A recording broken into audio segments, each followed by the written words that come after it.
కాబట్టి మనం అలాంటి అవకాశాన్ని సద్వినియోగం చేసుకోవాలని వాస్తవంగా నిన్నటి రోజే తాతయ్య గారి తుది భజన అయినప్పటికీ మనందరం కలుసుకోవడానికి పర్వదినం అవుతుంది, ముఖ్యమైన విశేష దినమని ఈరోజు మనందరం ఇక్కడ కలుసుకొని భగవత్ చింతన, భగవన్నామము, సత్సంగము, సజ్జన సాంగత్యము, స్వాధ్యాయము ఇవన్నీ చేసుకుంటే ఇలాంటి రోజున బాగుంటుంది అని అనుకోవటం వల్ల దాన్ని ఈ రోజుకు మార్చుకొని చక్కగా ఈరోజు మనందరం ఇక్కడ సమావేశం అవడానికి అవకాశం కలిగింది. ఈరోజు మరి మనకి ప్రస్తుతం అలహాబాద్ త్రివేణి సంగమంలో జరుగుతున్నటువంటి కుంభమేళా విశిష్టత చూసుకున్నట్లయితే దాదాపుగా 5 కోట్ల మంది భక్తులు స్నానం చేసి ఉన్నారు ఇప్పటికే. అంటే అంత విశేషమైనటువంటి పర్వదినం అన్నమాట.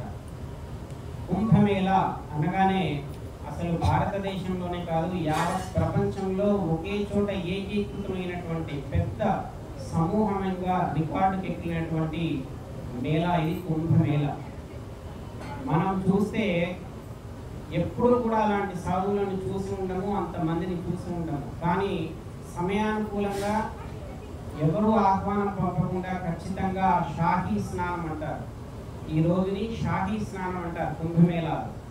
ముఖ్యమైనటువంటివి ఏమిటి అంటే మనకి పుష్య పౌర్ణమి, మకర సంక్రాంతి, సో ఈ రోజు ఉన్నటువంటి మౌని అమావాస్య, వసంత పంచమి, మాఘ పూర్ణిమ, శివరాత్రి ఈ 6 షాహీ స్నానాలను పెడతారు కుంభమేళాలో. ముఖ్యమైనటువంటి దాంట్లో ఈరోజు విచిత్రమైనటువంటిది, ముఖ్యమైనటువంటిది, విశేషమైనటువంటిది. ఇలాంటి పర్వదినాల్లో ఎక్కడి నుంచి వస్తారో తెలియదు. నాగా సాధువులు, అఘోరాలు అందరూ వస్తారు. కొన్ని లక్షల మంది వస్తారు.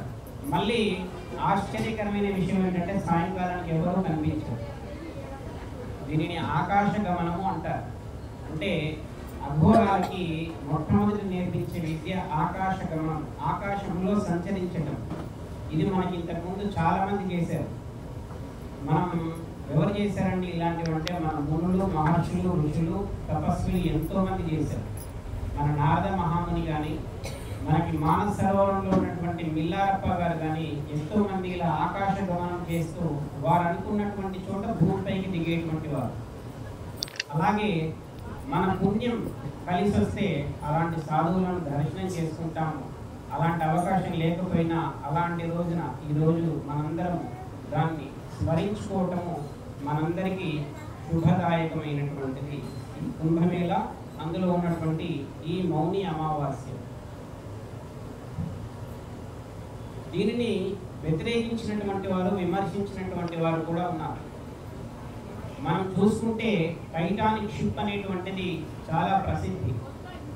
టైటానిక్ షిప్ అని మనకి చరిత్రలో ఉంది, చాలామందికి తెలుసు. చాలా అద్భుతంగా, అద్వితీయంగా, అధునాతన టెక్నాలజీతో ఒక 100-200 సంవత్సరాల క్రితం దాన్ని తయారు చేశారు.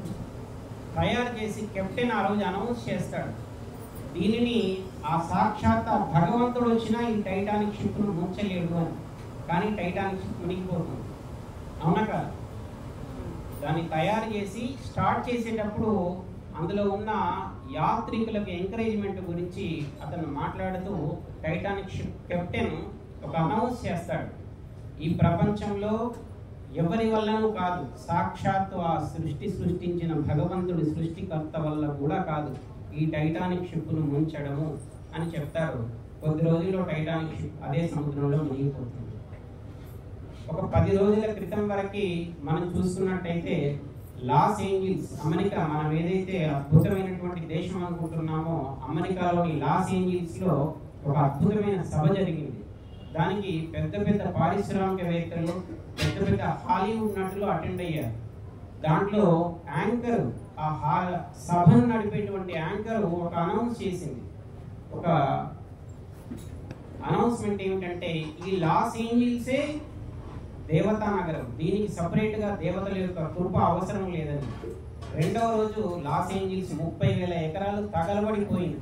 హాలీవుడ్ నటులందరూ కూడా వాళ్ళ ఇల్లు వదిలిపెట్టి పరిగెత్తారు. జస్ట్ 20 రోజులు అవటం లేదు, ఇప్పటికీ తగలబడుతుంది. దాన్ని ఆర్పడానికి ఎవరి వల్ల కావటం లేదు.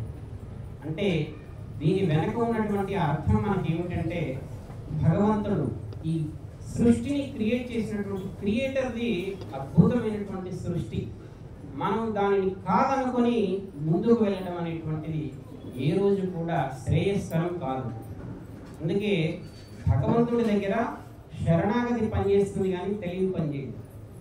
Knowledge is not working in front of God, just only working is శరణాగతి. శరణాగతి మాత్రమే వర్క్ చేస్తుంది. ఎలా అనుకుంటే ఎంతో మంది అదే సముద్రంలో ఇంకా వెళ్ళిపోతాము అనుకునేటువంటి సమయంలో భగవంతుణ్ణి ప్రార్థన చేస్తే ఆ ఓడ ఒడ్డుకు వచ్చినటువంటి సందర్భాలు కోకొల్లలు ఉన్నాయి ఈ ప్రపంచంలో. మనం అనుకునేటువంటి పూరిలోని క్షేత్రము కావచ్చు, ఉడిపి క్షేత్రము కావచ్చు, ఇలా ఎన్నో విశేషమైనటువంటివి మా భారతదేశంలోనే కాదు ప్రపంచంలో కూడా జరిగాయి. అందుకనే తెలివి ఏ రోజు కూడా భగవంతుడి దగ్గర పనిచేయదు, శరణాగతి మాత్రమే పనిచేస్తుంది. ఎందుకంటే భగవంతుడికి తెలివివంతులను రక్షించే బిరుదు అనేది ఏది లేదు. శరణన్న రక్షణ బిరుదు నీకున్నది, శశిధర సన్నుత మేలుకో కృష్ణ మేలుకో అనేటువంటి ఒకే ఒక బిరుదు భగవంతుడికి ఉంది, కానీ తెలివిమంతుల్ని రక్షించేటువంటి బిరుదు భగవంతుడికి లేదు. కాబట్టి మనకు ఎల్లవేళలా భగవంతుడి దగ్గర శరణాగతి. మనము పనిముట్లము. భగవంతుడు మనల్ని ఎందుకోసం వాడుకోవాలనుకుంటున్నాడో, ఏ రూపకంగా వాడాలనుకుంటున్నాడో అలా వాడుకోమని చెప్పి మనం ప్రాధేయపడటం తప్ప మిగిలింది చేయడానికి ఏమీ లేదు.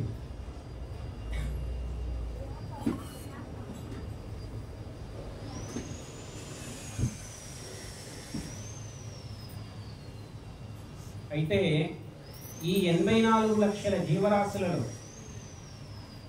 ఎన్నో జీవరాశులు ఉన్నప్పటికీ మనిషికి ఒక ప్రత్యేకమైనటువంటి గుర్తింపు ఉంది. ఎందుకంటే ఇది మంచి, ఇది చెడు అనేటువంటి విచక్షణ జ్ఞానం కలిగినటువంటి ఒకే ఒక్క జీవుడు ఈ సృష్టిలో మానవుడు. అయితే విచిత్రం ఏమిటంటే పొరపాటు చేసేది కూడా ఈ ఒక జీవి ప్రపంచంలో. మిగిలిన ఏ జీవి కూడా చేయదు. అంతేకాకుండా చాలామంది దగ్గర నేను విని బాధపడింది ఏమిటంటే, స్వామి ఆరోగ్యం బాగున్నప్పుడే 4 రాళ్ళు వెనకేసుకుంటే మనల్ని ఎవరైనా చూస్తారండి. కానీ ప్రపంచంలో ఏ జీవి కూడా ఆలోచించండి, ఇది ఒకటే. మీరు ఎంచుకున్న ఏ జంతువునైనా చూడండి, దానికి ఈ ఆలోచన ఉండదు. ఈ 4 రాళ్ళు నేను వెనకేసుకోకపోతే నా కూతుళ్ళు, కొడుకులు, మనవాళ్ళు నన్ను చూడరేమో అని, లేదా వృద్ధాప్య దశలో నా పరిస్థితి ఏమిటి అనేటువంటి చింత లేకుండా ఉండేటువంటివి అన్ని జీవులు. బై గాడ్ గ్రేస్, భగవంతుడి కృప వలన విచిత్రం ఏమిటంటే విచక్షణ జ్ఞానం కలిగి ఉన్నటువంటి ఏకైక జీవమైనటువంటి మానవుడికి మాత్రమే ఇవన్నీ ఉండి, దీనికి అనుగుణంగా ముందు చూపుగా ఓల్డేజ్ హోమ్లో మేము ఒక రూమ్ కూడా కట్టించుకున్నామని చెప్పేటువంటి మహానుభావులు కూడా చాలా మంది ఉన్నారు. మనకి తెలియని విషయం ఏమిటంటే 60 సంవత్సరాలు మనల్ని పెంచి పోషించిన భగవంతుడు మిగిలిన 15 సంవత్సరాలు ఎందుకు పెంచి పోషించలేడు కదా? ఎన్ని కష్టాలు వచ్చినా నష్టాలు వచ్చినా మనల్ని చక్కగా పెంచి పోషించినటువంటి భగవంతుడు మిగిలిన 10-15 సంవత్సరాలు ఎందుకు పోషించలేడు? అసలు ఆ సందేహం మనకు ఎందుకు కలగటం లేదు. కానీ ఎవరినైతే మనం పూజిస్తున్న విచిత్రం ఏమిటంటే, పూజ చేస్తాం భగవంతుడికి, నమ్మితే నమ్ముకున్న వాళ్ళకి ఆపద్బాంధవుడు, అనాథ రక్షకుడు అని మనమే చెప్తాం. కానీ ఎందుకో ఒక డౌట్ ఎక్కడో ఒక దగ్గర, మళ్ళీ డబ్బులు కూడా ఎవరు చూస్తారు అని. అంటే ఒకవైపు నమ్ముతున్నామని చెప్తున్నాము, కానీ నమ్మకం పూర్తిగా ఉండటం లేదు. మనము తయారు చేసిన కరెన్సీ మీద మనకు నమ్మకం ఉంటుంది. దాని పేరు కరెన్సీ అమ్మ. కరెన్సీ అంటే ప్రవహిస్తూ ఉపయోగపడి ఇంకొక చోటికి వెళ్ళేది. అలా కాగితం అనేటువంటిది మన దగ్గరకు వచ్చి ప్రవహించి మనకు ఉపయోగపడి ఇంకొక దగ్గరికి వెళ్ళిపోతుందన్నమాట. అలా ఇంకొక చోటికి వెళ్ళిపోయే దాని మీద మనం నమ్ముకుంటున్నాం. కానీ ఎల్లప్పుడూ స్థిరంగా ఉండేటువంటి ఒక వ్యక్తి మీద మనకు ఆ నమ్మకం కుదరలేదు. ఎల్లప్పుడూ స్థిరంగా మన దగ్గరనే, మన లోపలే ఉన్నటువంటి భగవంతుడి మీద మనకు ఆ నమ్మకం అనేటువంటిది కుదరటం. మరి మనిషిగా వచ్చిన మనం ఇలాగే మానవుడిగా వెళ్ళిపోవాలా అంటే ఒక మహనీయుడు ఏమన్నారంటే మనిషిగా వచ్చి మనిషిగా పోతే అంతకంటే ఉత్తమం ఏముంది అన్నారు. అంటే మనం మనిషిగా వచ్చి మానవుడిగా కూడా వెళ్ళట్లేదు, మానవుడి కంటే అధమంగా ఆలోచిస్తూ వెళ్తున్నాం. ఎందుకు? మన మాటల చేత, మన యొక్క క్రియల చేత, మన మానసిక సంకల్పముల చేత ఇతరుల్ని ఇబ్బంది పెడుతూ మనం జీవిస్తూ ఉన్నాం హాయిగా.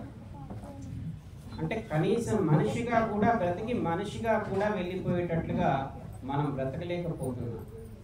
కాబట్టి మొట్టమొదటిగా మనం ఆలోచించవలసింది ఏమిటంటే మనిషిగా పుట్టి మనిషిగా వెళ్ళడానికి ఆలోచన చేయాలి.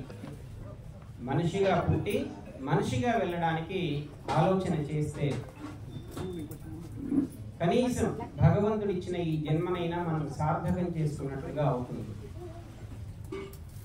దీనికి నేను ఒక చోట ఒక కథ చదివాను. శ్రీ సత్యసాయి బాబా గారు జ్ఞానవాహిని అని వారు ఒక పుస్తకం ప్రచురించారు. దాంట్లో అద్భుతమైనటువంటి చిన్న చిన్న కథల చేత వారు జ్ఞానాన్ని అందించారు. ఆ కథ ఏమిటంటే అందరికీ తెలిసిందే, 7 చేపల కథ. తెలుసు కదమ్మా? అనగనగా ఒక రాజు ఉంటారు, వేటకి వెళ్తారు, 7 చేపలు తీసుకొస్తారు, ఎండబెడతారు. 6 చేపలు ఎండుతాయి, ఒక చేప మాత్రం ఎందుకు ఎండలేదు చెప్పండి?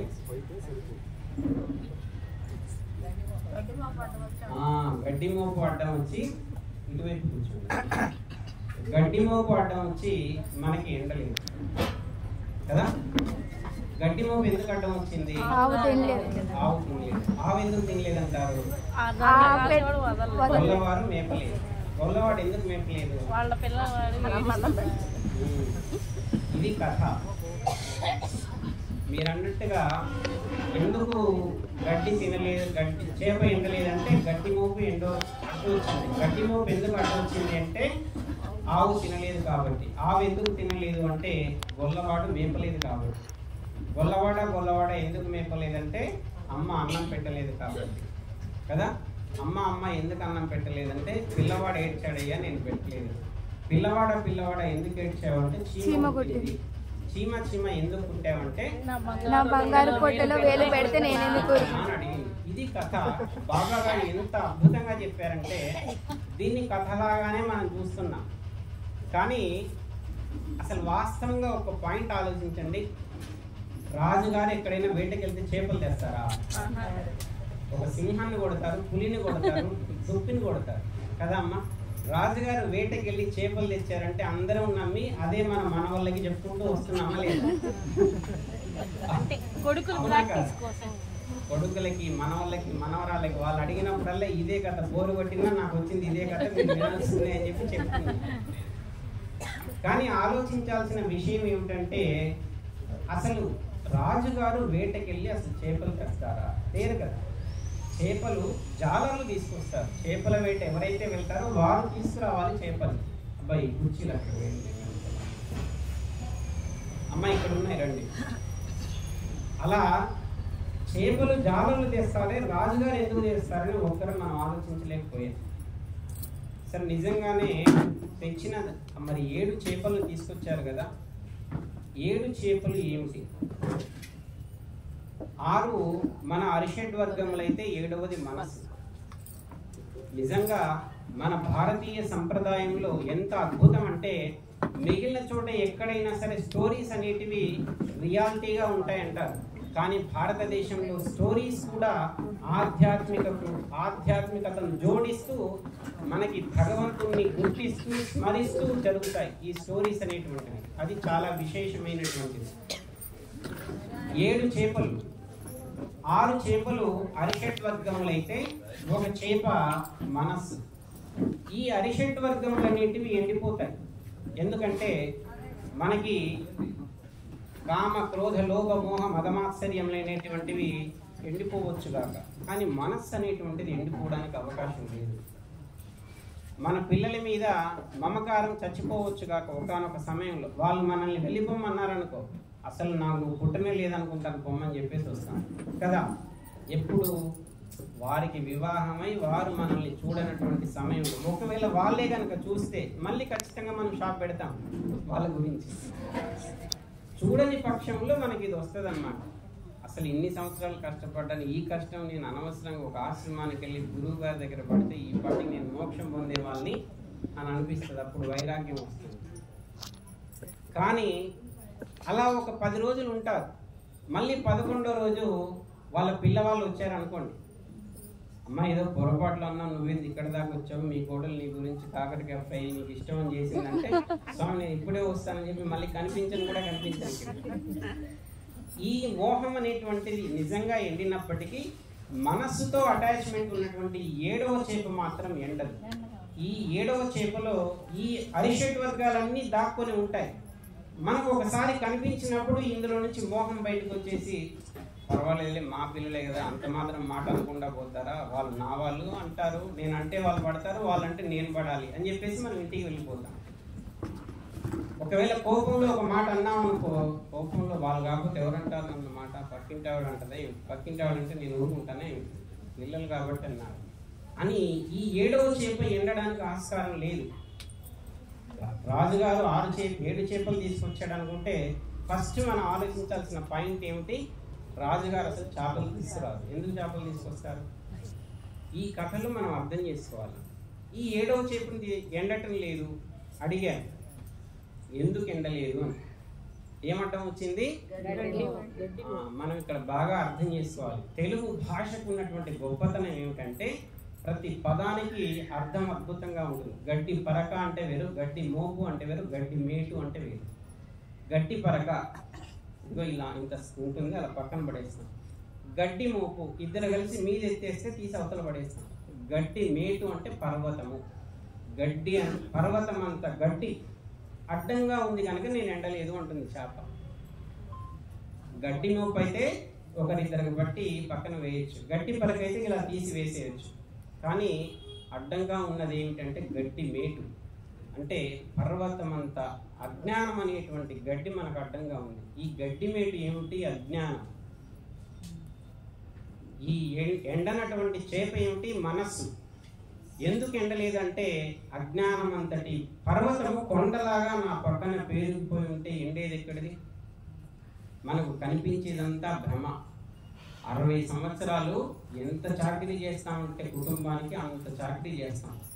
61వ సంవత్సరంలో కానీ మనకు అంత వ్యవహారం అర్థం కాదు. 10 సంవత్సరాలు కాపురం చేస్తే కానీ అసలు వేదాంతం అర్థం కాదన్నట్లుగా ఆ కొండంత అజ్ఞానం మన పక్కన ఉండగా ఎక్కడి నుంచి మనస్సు ఎండుతుంది? ఎండే ఆస్కారం లేదు. ఎందుకంటే అజ్ఞానము కొండలా పేరుకుపోయింది. ఒకవేళ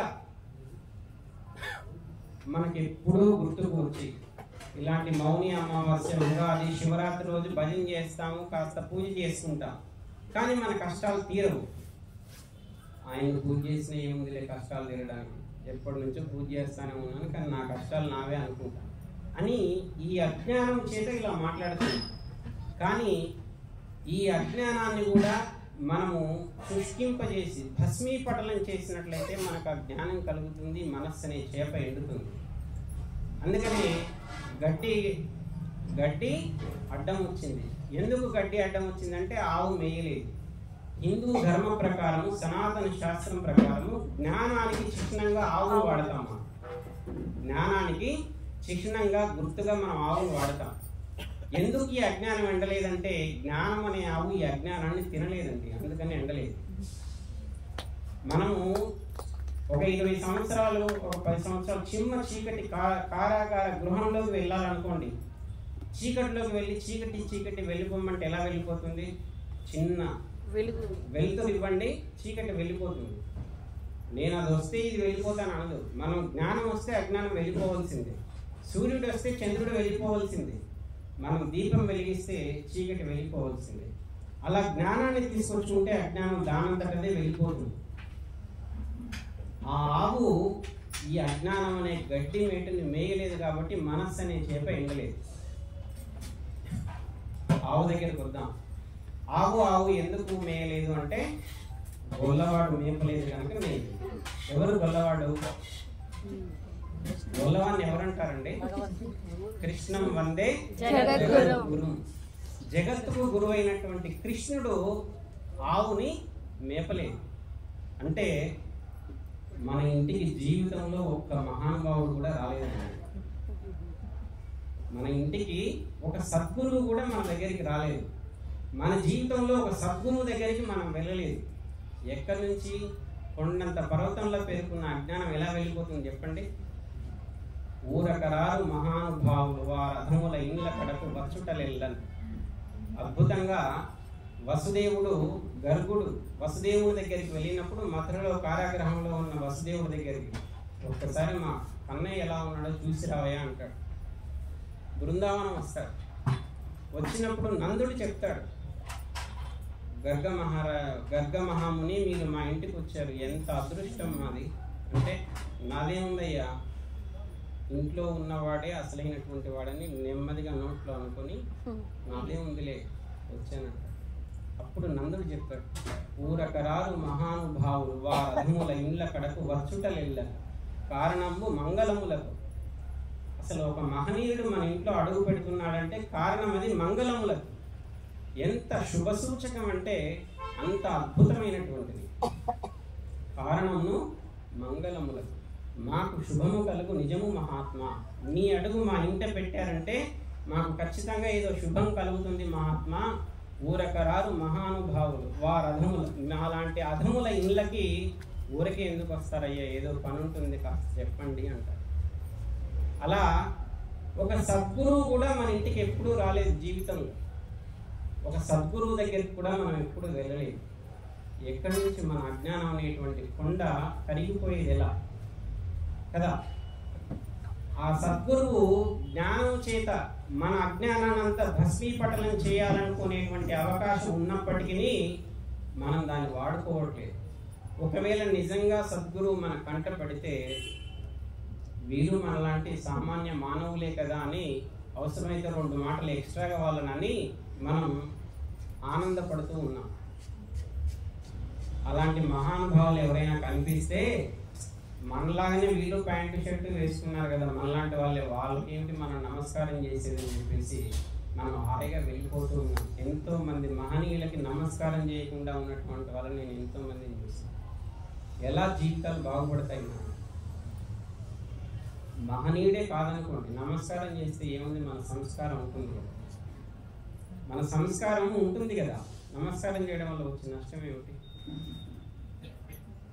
మనం ఒక వ్యక్తి యొక్క హృదయ కమలం నుంచి ఆశీర్వచనాన్ని ఆనందాన్ని పంచుకోవాలని అనుకుంటే మీరు చూడండి. ఉదాహరణకి ఒక ఇంట్లో 4 అన్నదమ్ములు, చిన్న తమ్ముడికి పెళ్ళై పిల్లలు పుట్టి వాళ్ళ పుట్టినరోజులకి వాళ్ళ పెద్దన్న ఇంటికి వచ్చారనుకోండి. పెదనాన్న మమ్మల్ని ఆశీర్వదించండి, ఈరోజు నా పుట్టినరోజు అని పెదనాన్న పెద్దమ్మకి కాళ్ళకు వంగి నమస్కారం చేస్తే లోపల నుంచి వచ్చేటువంటి ప్రేమపూర్వక ఆశీర్వాదం ఎలా ఉంటుంది? ఫోన్లో పెదనాన్న ఈరోజు నాకు బర్త్డే, హ్యాపీ బర్త్డే చెప్పు, థ్యాంక్ యూ అని చెప్పి పెట్టిన దానికి ఎలా ఉంటుంది? అవునా కదా? మనం నమస్కారం చేసిన దానికి ఎలా ఉంటుందో నమస్తే అన్నదానికి అలా ఉంటుంది. జీవితంలో ఇది సంస్కారం. అలా మనం సంస్కారం చేత కూడా మహనీయుల హృదయాల్లో మనకంటూ ఒక చెరగని ముద్ర వేసుకొని వారి నుంచి కఠినంగానైనా పరుషంగానైనా సరళంగానైనా కోమలంగానైనా ఒక మాట అనిపించుకొని మనలోని అజ్ఞాన్ని తొలగించుకోవాలనేటువంటి కోరిక కలగడం మనకి కలగాలి. అప్పుడే ఆ 7వ చేపైన మనస్సు అనేది ఉండేది. ఇక్కడ కృష్ణం వందే జగద్గురు. గొల్లవాడు ఆవును మేపలేదు. కథలో కొద్దాం. గొల్లవాడ ఎందుకు మేపలేదు ఆవుని అని అడిగాను. అమ్మ అన్నం పెట్టలేదు. త్రిలోకాలకి ముజ్జగాలకి పరాశక్తి అయినటువంటి ఆది పరాశక్తి మన దగ్గరికి గురువును పంపే సమయం ఇంకా రాలేదనుకున్నాడు. వీడికి ఇంకా ఇప్పుడే అవసరం లేదులే, ఒకవేళ వెళ్ళినా వీడు గురువుని అవమానించడం తప్ప గురువు అని తెలుసుకొని కనీసం గురువు గారు ఎదురుగా కూర్చొని నాకు ఏదైనా జ్ఞానబోధ చేయండి, ఇన్ని సంవత్సరాల నుంచి నా జన్మంతా వృధా అయిపోతుందని చెప్పేసి ఒక గురువు గారు ఎదురుగా కూర్చోలేడు వీడు అనవసరంగా ఎందుకులే అని ఆ తల్లి కృష్ణం వందే జగద్గురువును పంపించలేదండి. మీరు చూసుకుంటే ఆ పుణ్యఫలం కూడా మనకు రావాలి. మనకి రత్నాకరుడు వాల్మీకిగా మారాడు, అవునా కదా? రత్నాకరుడు వాల్మీకిగా మారాడు. చూడండి ఏమి పుణ్యఫలం. అతనేదో అయాచితంగా వెళ్తూ ఉంటే నారద మహాముని రావటము, నారద మహాముని అడ్డుపెట్టి అతన్ని చెట్టుకు కట్టివేసి మర్యాదగా నీ దగ్గర ఉన్నవన్నీ ఇస్తావా ఇవ్వవంటే నా దగ్గర ఏముందయ్యే ఈ తంబుల తప్ప, కావాలంటే ఇది తీసుకోమంటాడు. అసలు ఎందుకు చేస్తున్నావు ఈ పనులను అడుగుతాడు. ఎందుకు చేస్తున్నావు ఏమిటి? నాకు పిల్లలు, భార్య, మా అమ్మ నాన్న ఉన్నారు, వాళ్ళని పోషించాల్సిన బాధ్యత నాది, అందుకని ఇలాంటి దొంగతనాలు చేస్తున్నాను నేనంట. మంచిది, ఒక్క పని చేస్తావా నా గురించి చెప్పండి, చేస్తాను.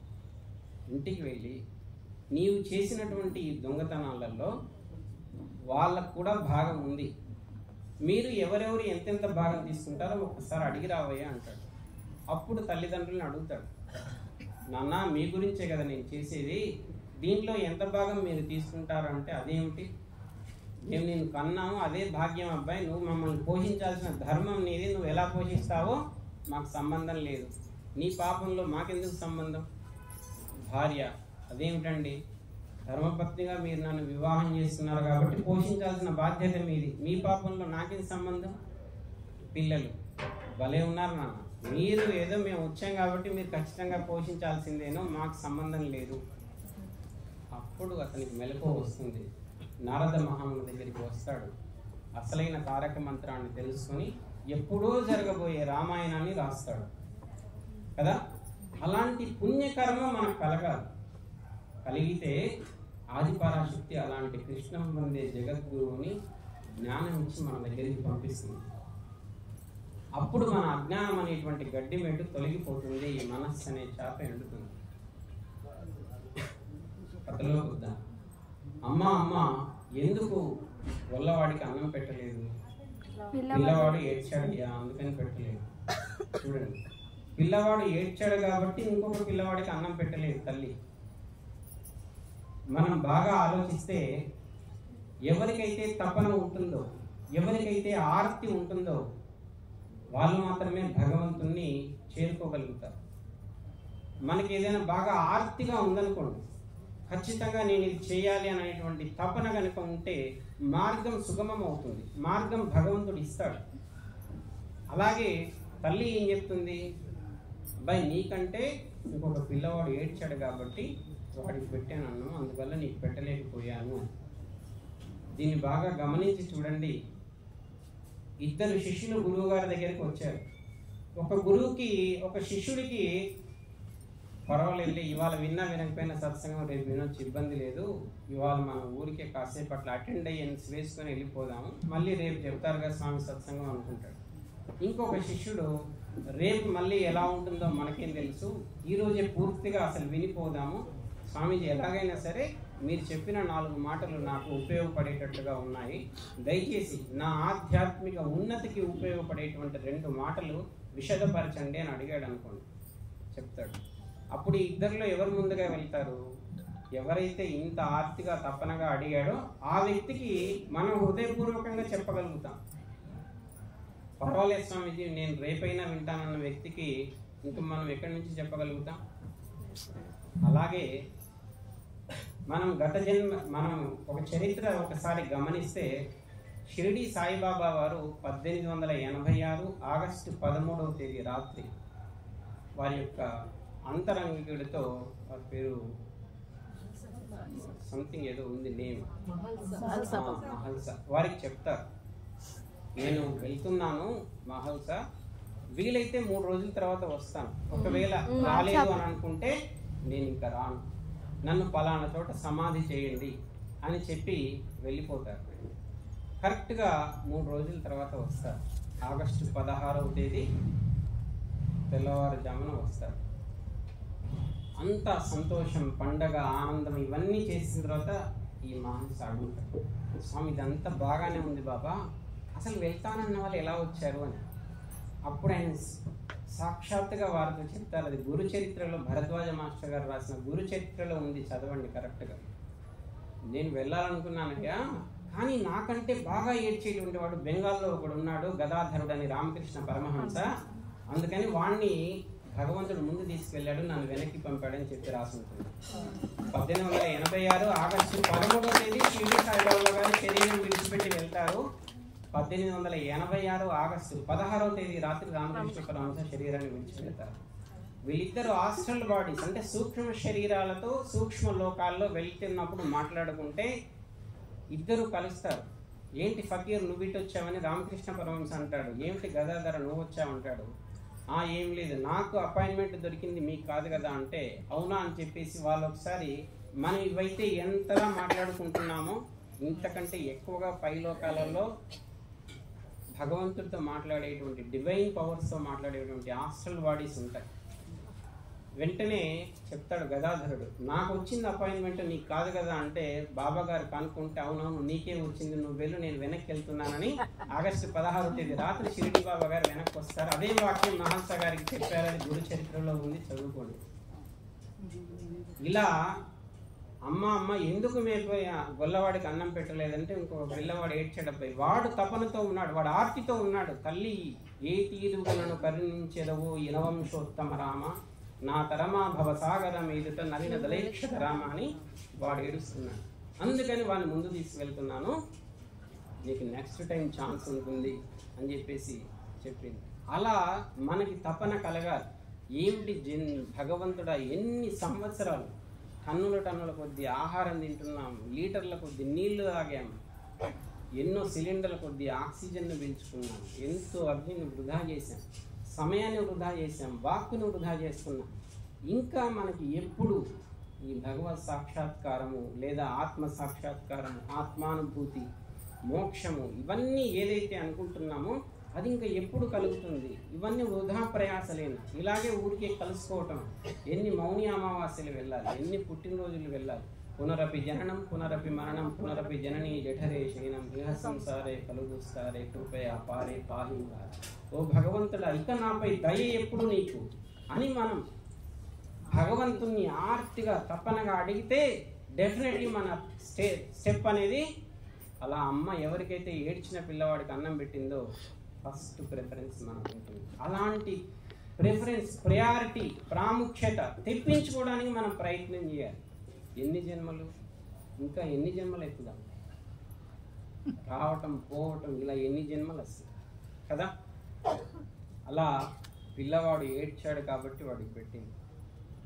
పిల్లవాడ ఎందుకు ఏడ్చావు? చీమ కుట్టింది కాబట్టి ఏడ్చావు. అవునండి, చీమ కుడితే ఏడవటమేనా? ఏడవాల్సిందే. సంసారంలో ఉన్నాం, సంసారంలో కలా దిగాము 10 సంవత్సరాలు. ఎందుకు రావు బాధలు?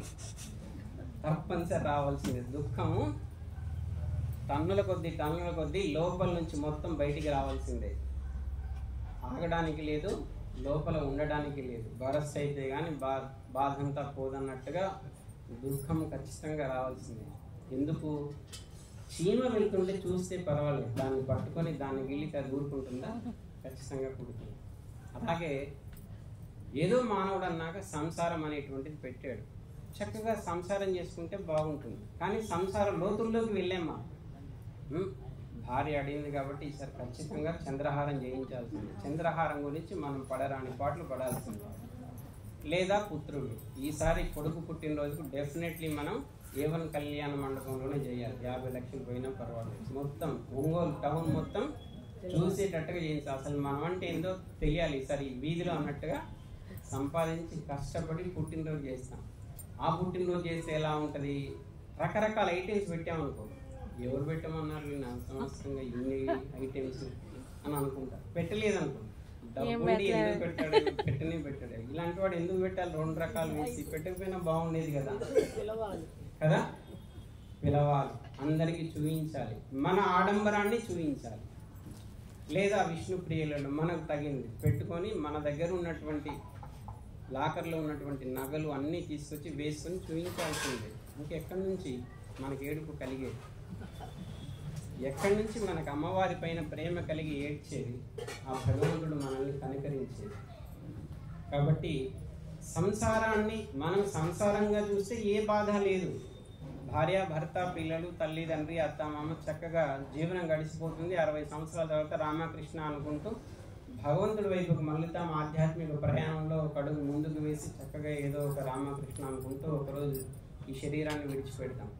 కానీ అలా కాదే, ఇంకా ఒకరికి కొడుకు ఇచ్చాం కదా అపార్ట్మెంట్, కూతురికి ఇవ్వాలి, కూతురికి ఇచ్చాం కదా అపార్ట్మెంట్, కొడుకు కూడా కొనివ్వాలి. ఒక ఆశ్రమానికి కొనివ్వండి అపార్ట్మెంట్, ఒక ఆశ్రమానికి స్థలం ఇవ్వండి, ఒక మంచి సద్గురువుకి ఇవ్వండి, ఉపయోగపడుతుంది. అర్భకులకి, వాటిని శాస్త్రంలో చెప్తుంది, అర్భకులకి ఇచ్చి ఎందుకయ్యా ఆనందపడతావు అని. సద్గురువుకి ఇచ్చి ఆనందపడండి, ఆశ్రమానికి ఇచ్చి ఆనందపడండి. ఏమి ఉపయోగపడుతుంది? మనం ఇచ్చిన స్థలము, మనం ఇచ్చిన అపార్ట్మెంట్, మీరు ఒకసారి ఒక 20 సంవత్సరాల తర్వాత మీ పిల్లల్ని చూపెట్టండి, మా అమ్మ బుద్ధిలేదు అసలు ఇక్కడ కొనింది, అదే టౌన్ సెంటర్లో కొని ఉంటే ఈ పాటికి ఎంత రెంట్ వస్తుండేదో అంటుంది. మా నాన్న వాళ్ళకి సరిగ్గా తెలియలేదండి, స్థలం అక్కడ కొన్నారు కానీ ఆ రోజు ఆ రేటుకి ఇంకో చోట కూడా వస్తుందంట, వాళ్ళు అనుకోకుండా ఇటువైపు కొన్నారు, ఈ రేటు పెరగటం లేదనుకుంటారు. ఎవరికి ఉపయోగపెట్టడానికి మనం వాడుతున్నాం? సంసారం చీమ కుట్టింది అంటున్నామే, మనం సంసారంలో ఉన్నామా, సంసారం మన మీద ఉందా?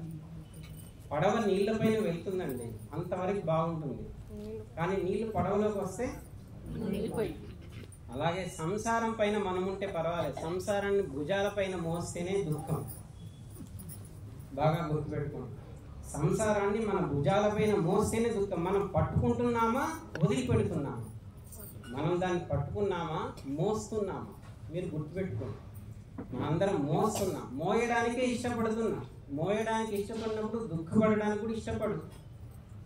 నువ్వు బాధను కూడా అనుభవించు, ఖచ్చితంగా దుఃఖమే వచ్చి తీరుతుంది. ఎందుకంటే ఈ సంసారము దుఃఖ వలయం, దుఃఖానికి నిలయం. డెఫినెట్లీ మనకు దుఃఖం రావాల్సింది. మరి ఆనందపడాలి అంటే ఈ సంసారంలో ఈ అనిత్యమైనటువంటి పాలల్లో ఒకరోజు వేస్ట్ అయితే, ఒకరోజు సమయం గడిచిపోతే విరిగిపోయేటువంటి పాలల్లో నిత్యము ఉండేటువంటి నెయ్యి ఎలా దాగి ఉందో, ఈ అనిత్యమైనటువంటి సంసారంలో కూడా నిత్యమైనటువంటి పరమాత్మ ఉన్నాడు. ఈ అనిత్యమైనటువంటి శరీరంలో నిత్యమైనటువంటి పరమాత్మ ఉన్నాడు. దాని గురించి మనం ప్రయత్నం చేయాలి, దాన్ని పట్టుకోవడానికి మనం ప్రయత్నం చేయాలి. అలా చీమ కుడితే ఏడవనా అంటే, మరి చీమ సంసారం అనేటువంటి దాన్ని పట్టుకుంటే ఇబ్బంది లేదు, మోస్తే దుఃఖం రావాల్సిందే, కలగవలసిందే.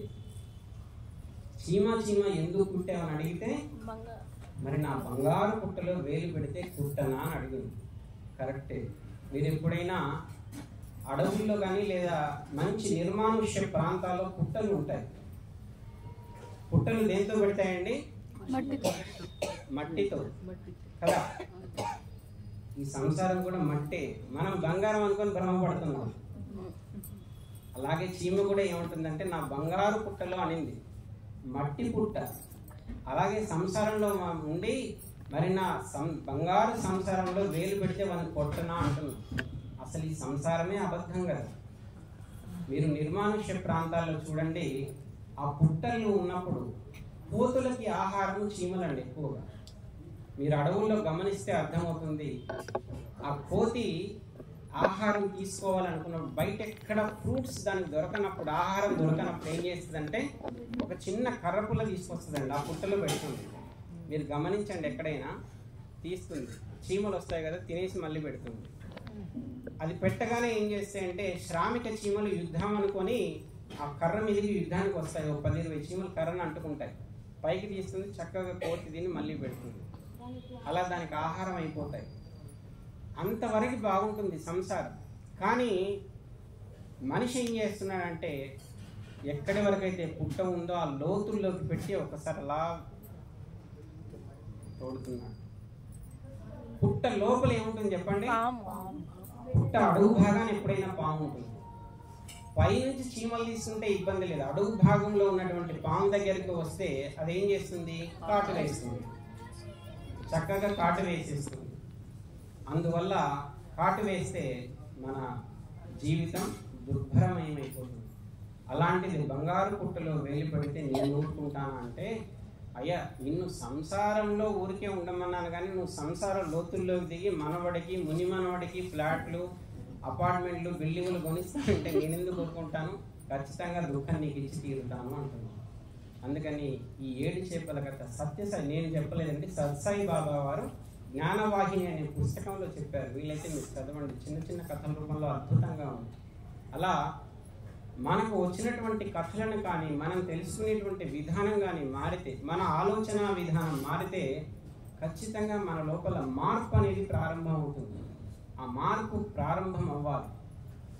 అవ్వకపోతే పునరపి జననం పునరపి మరణం, పుట్టడము చావటం, చక్కగా ఇలాగే రావటం వెళ్ళటం, ఇదే జరిగిపోతూ ఉంటుంది.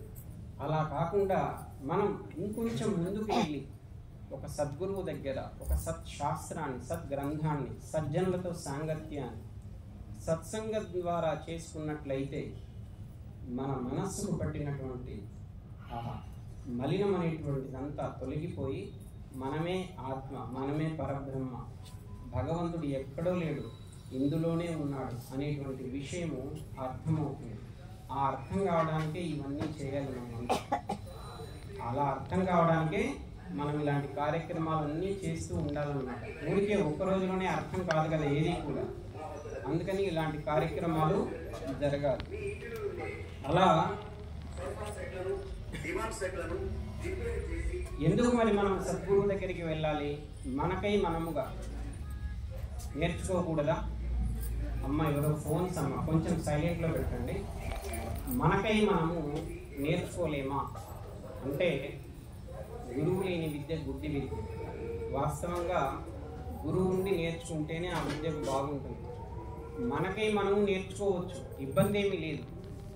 మనకై మనం నేర్చుకునేది ఎలా ఉంటుందంటే, ఉదాహరణకి అక్కడ ఒక ట్యాప్ ఉంది, ఆ ట్యాప్ పాడైంది అనుకోండి, వాటర్ రావట్లేదు. మనం తీసుకొచ్చి ఏదో సుత్తితో కొట్టేసాం, అది వాటర్ రాకపోగా ఇంకొంచెం లోపలికి వెళ్ళిపోయింది. ఎంత ఇబ్బంది.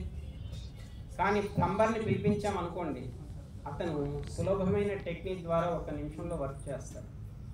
అంటే మనము ఒక 10 సంవత్సరాల తర్వాత ఒక స్థితికి వెళ్ళాలనుకున్న దాన్ని ఒక సద్గురువును ఆశ్రయిస్తే వారి యొక్క అనుభవము, అనుగ్రహం ద్వారా మనం చాలా అనతి కాలంలోనే మంచి స్థాయికి వెళ్తాం. అందుకని మనకు సద్గురువు అవసరం. అలాంటి సద్గురువుల దగ్గరికి వెళ్తే, వెళ్ళకపోతే ఎలా ఉంటుంది చూడండి. మనకు పొలం ఉంది, దాంట్లో ఏ పంట వేయము, ఏం మొలుస్తాయండి? గడ్డి, గాదం, పిచ్చి మొక్కలు మొలవాల్సిందే. అదే నిజంగా సేద్యం చేసామనుకోండి, మనం ఏ మొక్క వేస్తే ఆ మొక్క మొలుస్తుంది. అలాగే మన మనస్సులో మంచి ఆలోచనలు రావాలి అని అనుకుంటే, మన ఊరికి ఇంట్లో కూర్చొని టీవీ సీరియల్ చూస్తే మంచి ఆలోచన రావాలంటే ఎక్కడి నుంచి వస్తాయి? రావు. ఎదురుగా ఇంటెదురువారు కట్టిన 3 ఫ్లోర్ల బిల్డింగే కనిపిస్తుంది, కానీ మనకు మంచి ఆలోచనలు రావు. మనకి మంచి ఆలోచన రావాలంటే సద్గురువు దగ్గరికి వెళ్ళాలి. అప్పుడు ఇతరుల శ్రేయస్సు కోరడము, అందులో మన శ్రేయస్సు ఉందనుకోవటం అనేటువంటి విషయాన్ని వారు చెప్పినప్పుడు దాన్ని మనం అర్థం చేసుకునే విధానం ఎప్పుడైతే బాగుంటుందో అప్పుడే మనకు ఆ మనస్సులో మార్పు అనేది కలుగుతుంది. ఏ విధంగా అయితే పొలంలో మనం సేద్యం చేసి మంచి మొక్కలు వేస్తే మంచి మొక్కలు వస్తాయో, మనం సద్గురువును ఆశ్రయించి మంచి సంకల్పాలు వచ్చేటట్లుగా మంచి మాటలు వింటే మంచి సంకల్పాలు వస్తాయి. కానీ అలా మంచి సంకల్పాలు రాకుండా మనం అలాగే ఉంటే చెడు సంకల్పాలు రావటం, దాని ద్వారా చెడు ఆలోచనలు బహిర్గతం అవటం, దాని ద్వారా చెడు కర్మలు చేయటం, దాని ద్వారా పాపాన్ని మనం మోయడం, ఇలా జరుగుతూ ఉంటుంది. కాబట్టి అలా కాదు, మనకేమిటి అంటే మంచి మంచి ఆలోచనలు రావాలి. మంచి ఆలోచనలు రావాలి అంటే సద్గురువు దగ్గరికి మనం వెళ్ళాలి. ఒక ఇంగ్లీష్ శాస్త్రవేత్త ఏమన్నాడంటే, ఈ పుట్టుక మరణం దాన్ని మనకి తెలుగు అక్షరాలు ఎలాగో వాళ్ళకి ఇంగ్లీష్ అక్షరాలు కదా, ఏముందండి లైఫ్ అంటే BCD అన్నాడు అన్న. అతను బుక్ చదువుతా అసలు వాట్ ఈస్ ద BCD అని చెప్పేసి చదివాను. BCD, B అంటే బర్త్ అండి, D అంటే డెత్ అందాను. B అంటే బర్త్ పుట్టుక, D అంటే డెత్ చావటం, దాని మధ్యలో ఉంది సీనే కదండి అసలు జీవితం అంతా అన్నాడు. వాట్ ఈస్ ద C అని ఉంది. C అంటే కంట్రోల్. లైఫ్ని ఎలా కంట్రోల్ చేసుకోవడం ఎవరికైతే తెలుస్తుందో వారు హాయిగా శరీరాన్ని విడిచిపెడతారు. లైఫ్ని ఎలా, జీవితాన్ని ఎలా కంట్రోల్ చేసుకోవడం తెలియలేదో వారు చాలా దుఃఖంగా శరీరాన్ని విడిచిపెడతారు. C means control and circumstance. పరిస్థితులు, ఎటువంటి పరిస్థితుల్లో మనం ఏ విధంగా మెదలాలి. దుర్భరమైనటువంటి పరిస్థితులు మన ఎదురుగా వచ్చినప్పటికీ కూడా మన మనోసంకల్పం, మనోధైర్యం నశించకుండా ఆనందంతో, చిరునవ్వుతో దాన్ని స్వీకరిస్తూ ఎలా ముందుకు వెళ్ళాలి. ఇది ఎవరికైతే తెలుస్తుందో that man should be death is very happiness, ఆ వ్యక్తి యొక్క చావు అనేటువంటిది అద్భుతంగా ఉంటుంది అని చెప్పారు. ఈ కంట్రోల్, ఈ నియంత్రణ అనేటువంటిది ఎలా వస్తుంది? ఒక మనిషికి తనకు తానుగా నియంత్రణ అస్సలు రాదు. ఉదాహరణకు నేను ఉన్నాను అనుకోండి, నేను ఇండిపెండెంట్ అంటే స్వతంత్ర వ్యక్తిని, నేను ఎవరిని అడగవలసిన అవసరం లేదు, నాకు నచ్చినట్టుగా నేను చేయవచ్చు. ఇలాంటి వ్యక్తి ఎప్పుడైనా ఖచ్చితంగా చెడు ఆలోచనలు, చెడు మార్గాల వైపు వెళ్ళే అవకాశమే ఉంటుంది. ఎందుకంటే నా మనసుకు నచ్చింది నేను చేస్తాను కదా. ఒకవేళ మంచి మార్గంలోకి వెళ్ళినప్పటికీ నా మనసుకు నచ్చిందే నేను చేస్తాను. నా మనసుకు నచ్చింది అది కరెక్ట్ అని అనిపిస్తుంది. ఖచ్చితంగా స్వీయ నియంత్రణ, కంట్రోల్ అంటే పిల్లలు తల్లిదండ్రుల కంట్రోల్లో ఉండాలి. అప్పుడే పిల్లలు బాగుపడతారు. వాళ్ళు ఏదైనా చేయాలి అని అనుకున్నప్పుడు అమ్మో నాన్న ఏమంటారో, అమ్మని అడిగి చేస్తే బాగుంటుంది అని అనిపించినప్పుడు ఖచ్చితంగా పిల్లవాడు పొరపాటు చేయడు. భార్య ఏదైనా చేయాలనుకున్నప్పుడు భర్తను అడిగితే బాగుంటుంది. ఒక మాట ఏముంది, రేపైనా చేసుకోవచ్చు, ఒక్క నిమిషం ఆయన సాయంకాలం వస్తారు, ఆయన అడిగి చేద్దామండి బాగుంటుంది. ఆయన అడిగేది ఏముందిలే, ఇదంతా మా పుట్టింటి వాళ్ళు పెట్టిన ఆయనదా ఏమైనా రాసుకోండి అన్నారు అనుకోండి, ఎక్కుతుంది. భర్త పైన భార్య కంట్రోల్ ఉందనుకోండి, భార్య జీవితం బాగుంటుంది. భర్త ఎందుకులే నా సహధర్మచారి, నన్నే జీవితంగా అనుకొని భావించి వచ్చింది, ఒక్క మాట ఆవిడకు కూడా చెప్పి చేస్తే బాగుంటుంది కదా అని ఒక్క మాట భర్త అనుకున్నాడు అనుకోండి, భర్త జీవితం కూడా బాగుంటుంది. ఇలాగే భార్య భర్త దగ్గర అత్తమామ ఉన్నారనుకోండి, ఒక్క మాట కోడలు మా అత్తయ్యని అడిగితే బాగుంటుంది అంట, ఒక్క మాట వాళ్ళు పెద్దవాళ్ళు కదా, అనుభవజ్ఞులు అని అనుకున్నారు అనుకోండి, ఆ కొడుకు కోడల యొక్క జీవితం కూడా బాగుంటుంది. ఇలా స్వీయ నియంత్రణ అనేటువంటిది లేకపోతే మన మనస్సుకు నచ్చింది మనం చేస్తాం, అది బాగానే ఉందండి అక్కడ అంటాం. బాగా నీకు ఎలా ఉంటుంది, మనకి చూడడానికి బాగుండొచ్చు. డిసిప్లిన్, క్రమశిక్షణ అనేటువంటిది చాలా ముఖ్యం. క్రమశిక్షణ లేకపోతే మన వల్ల 10 మందికి ఇబ్బంది కలగడం కాదు, మనం ఆధ్యాత్మికంలో ముందుకు వెళ్ళాలి. మనం అనుకుంటాం ఇది బాగానే ఉందని, ఎలా బాగుంటుంది, ఉండదు. ఇప్పుడు అక్కడ మనం గారెలు చేయమన్నాం అనుకోండి, వాళ్ళు బోండాలు చేస్తే, నేను చెప్పింది గారెలు చేయమని, వాళ్ళు బోండాలు చేస్తే ఎలా ఉంటుంది, చెయ్యొచ్చు. బోండాలు ఇది గారెలకు రావటం లేదు స్వామి, బోండాలు చేయమంటారని అడిగి చేస్తే బాగుంటుంది. ఎందుకు అడగాలి? ఖచ్చితంగా అడగాలి. అడిగితే నీకు నియంత్రణ వస్తుంది, అడిగితే మనకు ఒక నియంత్రణ ఏర్పడుతుంది. చేసే ప్రతి పని ముందు ఒక నియంత్రణ, ఒక అడ్డుకట్ట, లక్ష్మణ రేఖ లాగా ఉంటుంది. మనం ఏది చేయాలనుకున్నా అప్పుడు మనం బాగుపడతాం. మరి ఆధ్యాత్మిక మార్గంలో నియంత్రణ, ఒక సద్గురువు కావాలి. మనం ఏది చేయాలనుకున్నా సద్గురువు దగ్గరికి వెళ్ళాలి. గురువు గారు చేయాలనుకుంటున్నాను, చేయవచ్చునా, వారి ముఖ కమలము నుండి ఒక్క వాక్యం మనకు వస్తే అది అశుభమవుగాక శుభమై తీరుతుంది, అశుభమై కావుగాక కానీ శుభమై తీరుతుంది. ఎందుకు? సద్గురువు నోటి నుంచి మనకు వచ్చింది కాబట్టి. మాస్టర్ ఈకే గారు ఒకసారి ఒక పల్లెవాడలో వెళ్తూ ఉంటారు. వెళ్తూ ఉన్నప్పుడు ఒక అతను ఆర్తిగా వచ్చి, బాబుగారండి నాకు ఇలా ఉంది, బాగా హెల్త్ బాగాలేదు, చాలా ఇబ్బంది పడుతున్నా అంటే, ఒరే అబ్బాయిని, వారి జేబులో ఎప్పుడు చీటీలు పెన్ను ఉండేది, తీసి చకచక రాసిచ్చేస్తాడు. యాక్చువల్గా అతనికి వచ్చిన రోగం ఒకటి, ఇతను రాసిన ట్రీట్మెంట్ ఒకటి. కాసేపటి తర్వాత ఇతను గుర్తు తెచ్చుకుంటాడు, పొరపాటును రాసిన వీడు అది కానీ వేసుకుంటే ఇబ్బంది పడతాడని. వెంటనే సాయంకాలం గుర్తు వచ్చేసి వాళ్ళ ఇంటికి వెళ్తాడు, తెలిసిన వ్యక్తి కాబట్టి. వెళ్ళేసి అబ్బాయి నీకు ఒకసారి చీటీలు రాసింది కదా, తీసుకురమ్మని చెప్తాడు. ఆ మెడిసిన్ తీసుకురమ్మంటాడు. ఇతను చీటీ రాసింది వేరు, కానీ ఏదైతే మెడిసిన్ ఇవ్వాలో, ఏదైతే మెడిసిన్ రావాలో ఆ మెడిసినే మెడికల్ షాప్ అతను ఇచ్చాడు. వెంటనే మెడికల్ షాప్ అతని దగ్గరికి వెళ్ళారు. ఏమబ్బాయి నేను ఈ చీటీ రాస్తే నువ్వు అదెందుకు ఇచ్చావంటే, పొరపాటు పడ్డానండి, ఏమనుకోవద్దండి, సారీ అంటే. గురువు గారి ద్వారా మనం వెళ్తే అది అశుభమవుగా శుభమై తీరుతుంది. ఇలాంటివి ఎన్నో ఉదాహరణలు మనకున్నాయి. అందుకని స్వీయ నియంత్రణ, సెల్ఫ్ కంట్రోల్ అనేటువంటిది ఒక భౌతిక మార్గంలో పిల్లలకి తల్లిదండ్రుల ద్వారా, భార్యకి భర్త ద్వారా, భర్తకి భార్య ద్వారా, కొడుకు కోడలికి అత్తామామల ద్వారా ఎలాగైతే అత్యవసరమో ఖచ్చితంగా ఆధ్యాత్మిక మార్గంలో ఉన్నటువంటి సాధకులకి సద్గురువు ద్వారా అవసరం. అలా సద్గురువు ద్వారా వచ్చినటువంటి జ్ఞాన ప్రవాహ గంగనే ఖచ్చితంగా ఆ జ్ఞాన ప్రవాహ గంగను తాగితేనే మనం అమృతమయం అవుతాం. మృత తుల్యులం కాదు, అమృతం. మనందరం ఆనందమయం, అమృత తుల్యులం. అది అవ్వాలి అంటే ఖచ్చితంగా జ్ఞాన ప్రవాహాన్ని మనం స్వీకరించాలి. అది స్వీకరిస్తే అప్పుడు మనకు అర్థమవుతుంది. అలా స్వీకరించిన వ్యక్తిని చూడండి, మీకు డిఫరెన్సెస్ కనిపిస్తాయి. ఎలా అంటే జ్ఞానం కలిగింది అనుకోండి, ఏం మాట్లాడాలో తెలుస్తుంది. జ్ఞానం కలిగితే ఏం మాట్లాడాలో తెలుస్తుంది.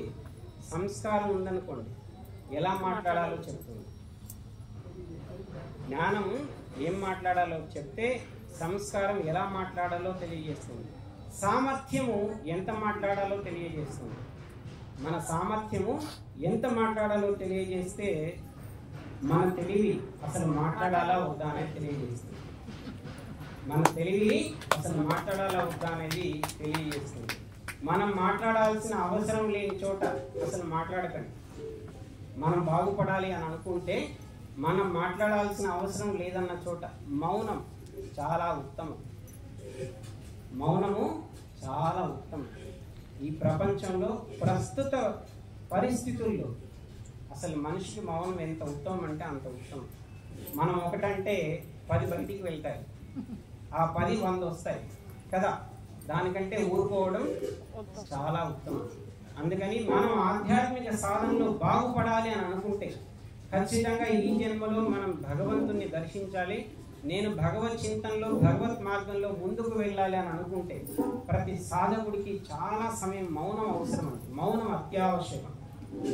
మిగిలిన సమయం జపము, ధ్యానము, భగవదార్చన, మంచి సద్విషయ విచారణ మనల్ని ఖచ్చితంగా ముందుకు తీసుకువెళ్తాయి.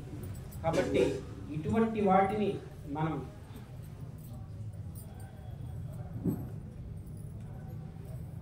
ఇటువంటి వాటిపైన మనం ఆలోచన చేసుకొని ముందుకు కనుక వెళ్తే మన జీవితం ధన్యమైంది.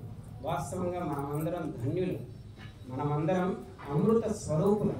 కానీ ఆ అకారాన్ని తీసేసుకుంటున్నాం, ఆనందమయంలో ఆను తీసేసుకుంటున్నాం, అమృత స్వరూపంలో ఆని తీసేస్తున్నాం. మృత స్వరూపులమని భావన చేసుకుంటూ ఎప్పుడో వచ్చేటువంటి మరణాన్ని గురించి మనం అన్నీ దాచిపెడుతున్నాం. చాలామంది చెప్పే విషయం, నేను బాధపడిన విషయం ఏంటంటే, స్వామి నాకేం ఇబ్బంది లేదు, మా పిల్లలకి ₹1 కూడా ఖర్చు లేదు, నేను వెళ్ళిన తర్వాత కూడా నాకు అయ్యేటువంటి ఖర్చు నేను పక్కన పెట్టాను అంటున్నాను. అసలు మనం వెళ్ళిన తర్వాత వాళ్ళు చేస్తే ఏమిటి, చేయకపోతే ఏమిటి? మనం ఉన్నప్పుడు చూడాలి కదా. మనం ఉన్నప్పుడు చూడకుండా మనం వెళ్ళిన తర్వాత చేస్తారు అంటే చేస్తే ఏమిటంటే చేయకపోతే ఏమిటి? అలాగా స్వామి, వాళ్ళకి ఇబ్బంది లేకుండా 2 లక్షలు పక్కన పెట్టాను చెప్పాను పిల్లలకి, ఏదైనా అయిన రోజు అది తీసి వాడుకోండి అంటే ఇప్పటిదాకా ఇచ్చినవి మాత్రం వాళ్ళకే ఇవ్వడమా? అసలు మన యొక్క ధర్మశాస్త్రం ఏం చెప్తుంది, మన నీతి శాస్త్రం ఏం చెప్తుంది? నీ చేతులతో నువ్వు సంపాదించిన దాంట్లో కొంత భాగాన్ని నువ్వు దానం చేస్తూ నీకు నచ్చినటువంటి వాళ్ళకి ధర్మం చెయ్యి. నీకు ప్రత్యక్షంగా కనిపించిన చోట ధర్మం చెయ్యి, దానం చెయ్యి. ఇదే ఖచ్చితంగా నీతో పుణ్యఫలంగా వస్తుంది. ఆ పుణ్యఫలమే రత్నాకరుడికి నారద మహాముని చూపించింది. అర్థమవుతుందండి? అలాంటి పుణ్యఫలమే మనకి ఒక మహనీయుని చూపిస్తుంది. ఆ మహనీయుని చేత, వారి యొక్క బోధన చేత, వారి యొక్క జ్ఞాన ప్రవాహం చేత మన అజ్ఞానం అనేటువంటి సంఖ్యలు తొలగుతాయి. మన అజ్ఞాన సంఖ్యలు తొలగకుండా ఉండాలి అని అనుకుంటే మనం పిల్లలకి ఇచ్చి ఏం చేస్తామండి? మీరు ఎంతైనా ఇవ్వండి, సంతృప్తి పడినటువంటి సంతానమే తప్ప చాలే మా నాన్నగారు ఇంత ఇచ్చారు, ఇంతకు మించి ఇవ్వాల్సిన అవసరం కూడా మాకు లేదు అనేటువంటి సంతానాన్ని చూపించండి. కానీ వాళ్ళ గురించి మనం పోరాడుతున్నాం, ఆరాట పడుతున్నాం. అవునా కదా? ఆరాట పడడంలో తప్పు లేదు, పోరాడడంలో తప్పు లేదు. కానీ పూర్తిగా మీ జీవితాన్ని వాళ్ళకై త్యజించడం తప్పంటున్నాం. మీ జీవిత వయస్సునంతా వాళ్ళ గురించి త్యజించడం తప్పు. కొంత భాగాన్ని గ్రేడింగులు చేసి పొగాకులు వేసి మిర్చీలకు వెళ్ళి మరి తీసుకువెళ్ళి వాళ్ళకు కుప్ప చక్కగా తీసుకెళ్ళి ఇస్తున్నారు. బాధ వేస్తుంది. మీకై మీరు ఖర్చు పెట్టుకోండి. మీ గ్రామంలో దేవాలయాలు ఉన్నాయి, మీ గ్రామంలో చక్కటి ఆశ్రమాలు ఉన్నాయి, వాటికి ఖర్చు పెట్టండి. దేవాలయాల్లో జరిగే ధర్మ కార్యక్రమాలకు ఖర్చు పెట్టండి. మీ స్వతహాగా మీ చేతులతో ఖర్చు పెట్టండి. ఎందుకండి మనం వెళ్ళిన తర్వాత మన ఫోటోలు పెట్టుకోవడానికి కూడా సమయం లేనటువంటి, సంబంధం లేనటువంటి సంతానం గురించి మనం ఆరాటపడి కష్టపడుతున్నామండి. పగలనక రాత్రనక ఎండనక వాననక చలికి కష్టపడుతూ, అవునా కదా? కానీ నిజంగా మనకంటూ ఉపయోగపడేటువంటి సంతానం ఒక వ్యక్తి ఉన్నాడు, భగవంతుడు. మనకు తల్లి తండ్రి బిడ్డ ఏదైనా సరే అతనే. మీరు అతని గురించి ఒక్కసారి ఆలోచించండి. ఈ శరీరాన్ని, అసలు మన శరీరానికి పుట్టినటువంటి వాళ్ళకే మనం ఇంత చేస్తున్నామంటే, ఈ శరీరాన్ని ఎటువంటి ఇబ్బంది లేకుండా, ఎలాంటి అంగవైకల్యం లేకుండా చక్కగా అందంగా ఆనందకరంగా ఇచ్చినటువంటి ఒక భగవంతుడి గురించి మనం కనుక సమయం కేటాయిస్తే ఎంత అద్భుతంగా ఉంటుంది. అలాంటి వాళ్ళ గురించి కాకుండా మన వాళ్ళు నా వాళ్ళు అనుకొని భ్రమపడి అజ్ఞానము చేత మన సమయాన్నంతా, మన జీవితాన్నంతా వ్యర్థంగా వెచ్చిస్తున్నామా లేదా? మళ్ళీ మనం ఏమనుకుంటున్నాం? నా కడుపున వీళ్ళు ఎందుకు పుట్టారు అనుకుంటున్నాం. అసలు వీళ్ళకి నేనెందుకు పుట్టాను అనుకుంటున్నాం. ఇవన్నీ అనుకుంటున్నాం కదా. మచ్చిక జీవుల పెద్ద మైల సంతలలో నా వెచ్చపు కర్మధనము విలువ చేసి పచ్చడాలుగా పుట్టే పలువే కటపతి ఇచ్చతొలకుల అమ్మే ఇట్టి బేహారి వాడల వెంట వాడవో ఎచట నుండి ఎచటికో నేత బేహారి. మనం అనుకుంటున్నాం ఈ తల్లిదండ్రులకు మనం ఎందుకు పుట్టాలి, అసలు ఇలాంటి తల్లిదండ్రులకు నేను ఎందుకు పుట్టాలని, ఇలాంటి పిల్లలు నాకెందుకు పుట్టాలని మనం అనుకుంటున్నాం. కాదు, మీరు చేసిన కర్మబంధంగా, కర్మానుసారంగానే మనకు పిల్లలు వస్తున్నారు. మచ్చిక జీవుల పెద్ద మైల సంతలతోన వెచ్చపు కర్మధనము విలువ చేసి చక్కగా త్రాసు పట్టి భగవంతుడు చూస్తున్నాడు. ఎంత పాపపు శరీరము, పాప తల్లి గర్భము, పుణ్య శరీరము, పుణ్య తల్లి గర్భము తీసుకెళ్ళి అక్కడ వేసేస్తున్నాడు. భగవంతుడు వస్త్రాల వ్యాపారి ఏ విధంగా అయితే తలపైన మూట పెట్టుకుని వస్త్రాల అమ్ముతూ వెళ్తాడో, భగవంతుడు శరీరాలనే మూట పెట్టుకొని వెళ్తున్నాడు. ఏ తల్లి గర్భంలో ఏ శిశువును వేయాలో తీసి వేసేస్తున్నాడు. ఎలా? రుణానుబంధ రూపేణ. ఖచ్చితంగా ఆ శిశువుకి ఈ తల్లికి రుణానుబంధం చేత తీసుకువెళ్ళి వేస్తున్నాడు. మనం ఇప్పుడు వచ్చి బాధపడుతున్నాం. కురు పుణ్యం అహోరాత్రం, పగలు రే అనకుండా చక్కగా పుణ్యం చేయండి, పుణ్యఫలాన్ని సంపాదించండి. అలా సంపాదించిన పుణ్యఫలం చేతనే మనకి ఖచ్చితంగా మంచి సంతానము, మంచి భర్త, మంచి భార్య, మంచి సంసారము, అలాంటి మంచి ఇంట్లో పుట్టడం చేత మంచి ఆలోచనల చేత ఆధ్యాత్మిక మార్గ ఉన్నతి, అలాంటి ఉన్నతి చేత ఖచ్చితంగా ఈ జీవుడు మోక్ష పదానికి వెళ్ళడానికి అర్హుడవుతాడు. కాబట్టి అలా అర్హులం అవ్వాలి అంటే కురు పుణ్యం అహోరాత్రం, పుణ్యం చెయ్యి, పుణ్యం కురు. ఖచ్చితంగా మనసా వాచా కర్మ. మనందరం చూడండి, అసలు బై గాడ్ గ్రేస్ విచిత్రంగా, ఆశ్చర్యకరంగా నరకానికి వెళ్ళడానికి ఖర్చు కావాలి, స్వర్గానికి వెళ్ళడానికి ఖర్చు అవసరం లేదు.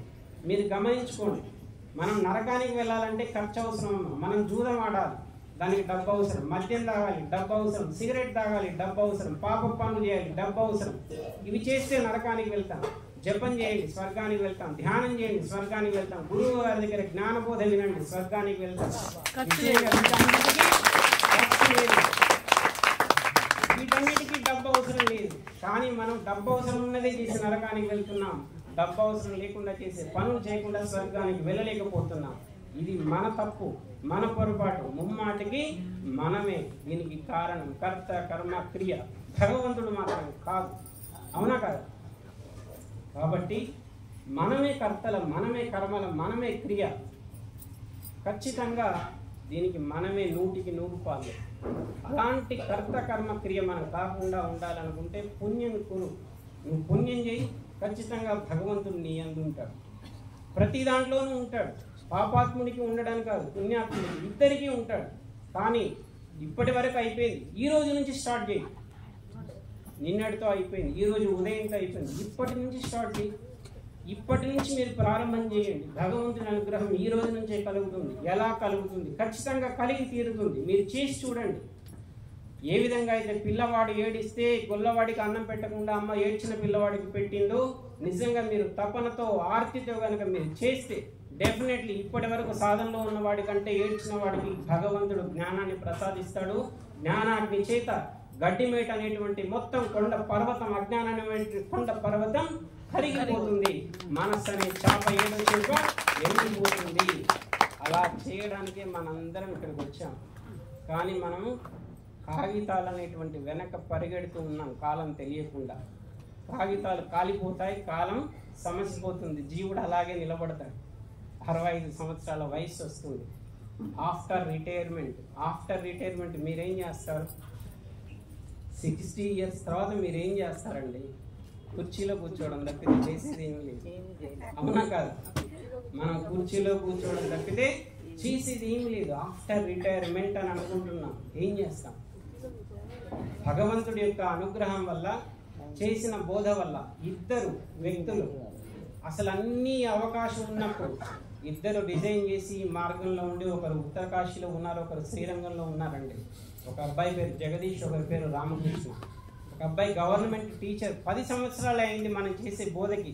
3 సంవత్సరాలు చేయండి మీకు పెన్షన్ వస్తుంది అంటే, పెన్షన్ అవసరం లేదు, నేను వెళ్ళిపోతానని ఉత్తరకాశీ వెళ్ళి ఇప్పటికీ 8 సంవత్సరాల నుంచి ఉత్తరకాశీలోనే ఉన్నాడు. బాలాజీ గారు కూడా చాలా సుపరిచితులు, వాళ్ళని పరిచయం చేశాను. జగదీష్ అనేటువంటి బ్రహ్మచారి చక్కగా తన గవర్నమెంట్ జాబ్ని వదిలేసి, ఎందుకు స్వామి అనవసరమైనటువంటి ఉద్యోగం, నేను ఎవరి గురించి కష్టపడాలి, మీరు చెప్పింది నిజం అనుకొని వెళ్ళారు. అలాగే మన రామకృష్ణ గారు నెలకి 15 లక్షల జీతం. ఒకే మాట అడిగారు. చాలామంది నన్ను ఉద్యోగం చేయమంటున్నారు, నాకేమో ఇష్టం లేదన్నాడు. ఎవరి గురించి చేయాలి అన్నాను. చేయవలసిన అవసరం లేదన్నారు. అర్జెంటుగా రిజైన్ చేసి రండి అంటే మాటను నమ్మి ఆ రోజే రిజైన్ చేసి వచ్చి 9 సంవత్సరాల నుంచి శ్రీరంగంలో ఉంటున్నారు.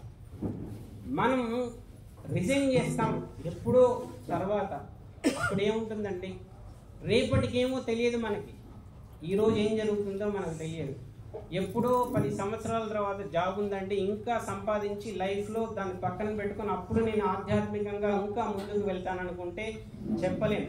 కలకలలాడే ఈ కాయాలు నిలుచున శతమానాలు, మిలమిలలాడే నీ నయనాలు చూచున 10 కాలాలు. ఈ రోజునటువంటి సైట్ అయి రేపటికి పెరిగి అద్దాలు పెట్టుకోవాల్సిన పరిస్థితి వస్తుంది. ఈ రోజునటువంటి బాడీ యొక్క పరిస్థితి రేపటికి మనం కాలు అటు ఇటు వేస్తూ నడవాల్సిన పరిస్థితి.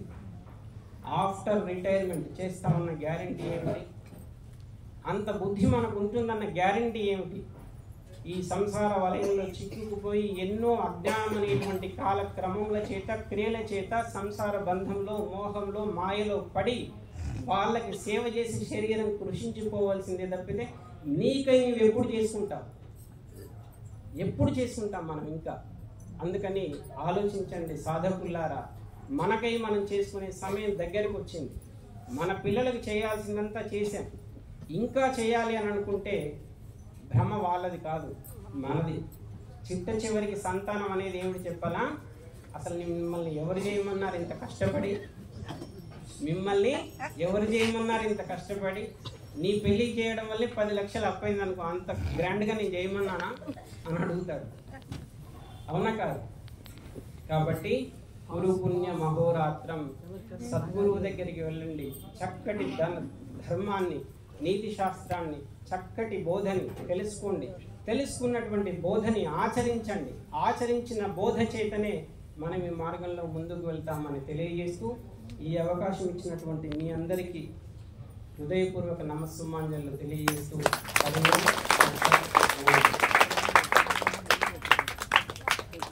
కుంభమేళా నుంచి మనకి నీరు వచ్చింది కాబట్టి వాటిని అందరినీ ప్రోక్షణ చేసుకొని కుంభమేళా